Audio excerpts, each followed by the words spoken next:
Boom! Welcome back to the Blood Clot channel. Today guys, I will be working on the 8 Gen Civic Si. I am going to install the Sirimoto Flex Fuel Kit. We're going E85. Stay tuned.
So what I see came in the kit is this ethanol content sensor gauge, some wiring. This looks like it's a bracket, zip tie. This is the sensor itself, I guess.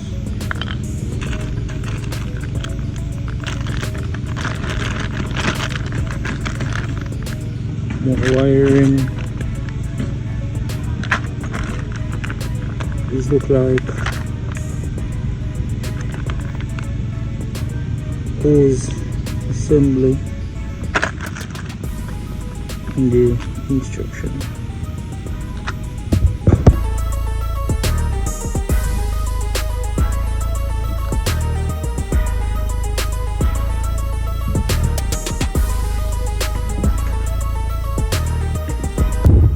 According to the instructions in the kit, first thing that they want us to do is remove this intake manifold cover.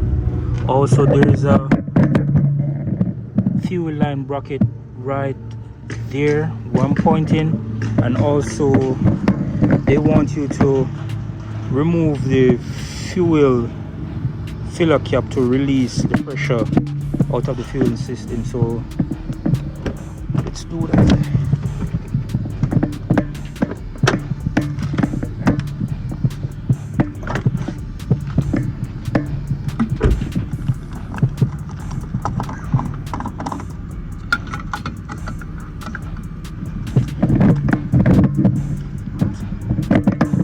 Also, there's a ECT2 sensor on the radiator.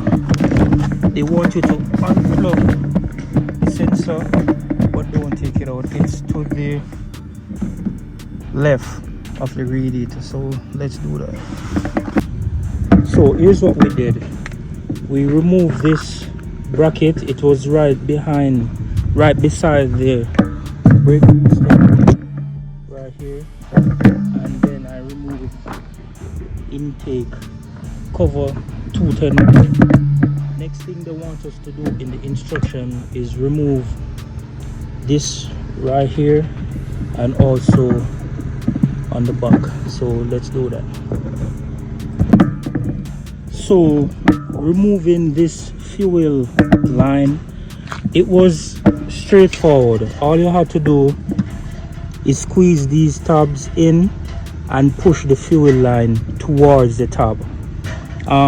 It was easier doing it with two hands, so that's how you remove the fuel line. You do it on the firewall, right where the green tab is. You remove that side and this side. So that's how you remove it. Next, in the instruction, they want you to take this bracket that came in the kit, and they want you to put the sensor on it like this. They installed, or they had zip ties, so this is our zip tie.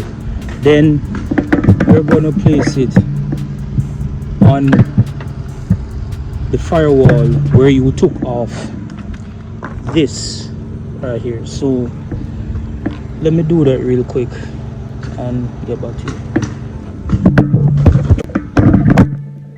So after you install the sensor with the bolt that was already on the car right there, you're going to run the shorter hose that is provided in the kit from the hose from the tank to the bottom of the sensor. Then from the top you're going to use the taller hose, which is this one, to run from here to the sensor. So let me do that. So after installing the sensor right there and the hose, that's all it's looking right now, guys. It's a straightforward process, as I can say. So what I'm going to do next is install this from the inside of the fuse panel to the outside to the sensor right there. So let me do that.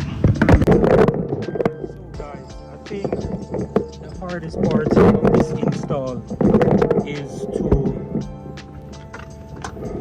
route these wires. So this one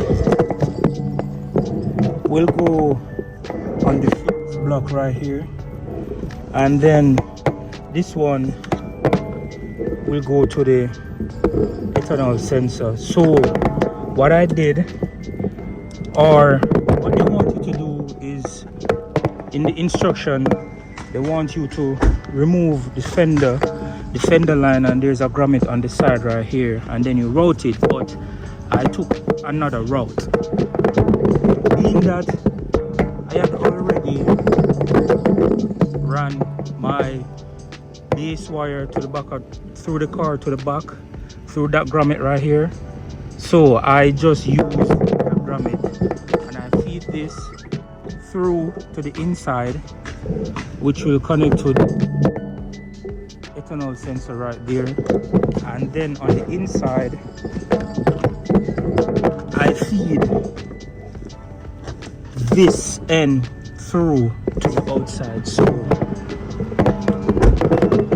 it's this one right here. It goes to the ECT secondary sensor that I plugged off under here. So let's connect everything up.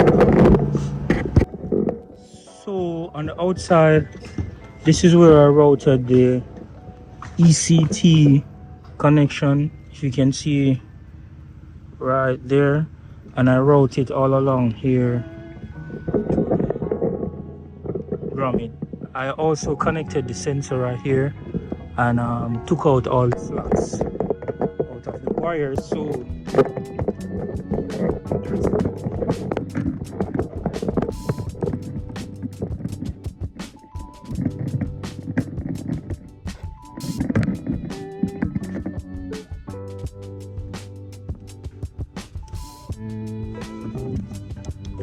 on the inside I'm going to connect it to B2. They want me to connect it to B2, and then they want the ground wire to go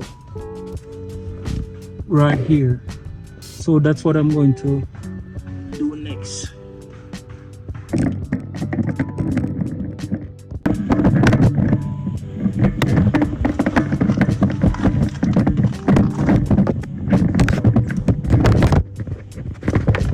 So this is what I did, guys.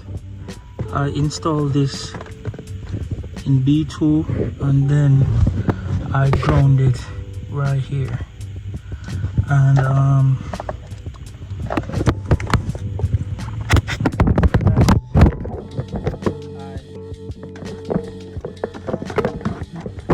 took this kick panel out.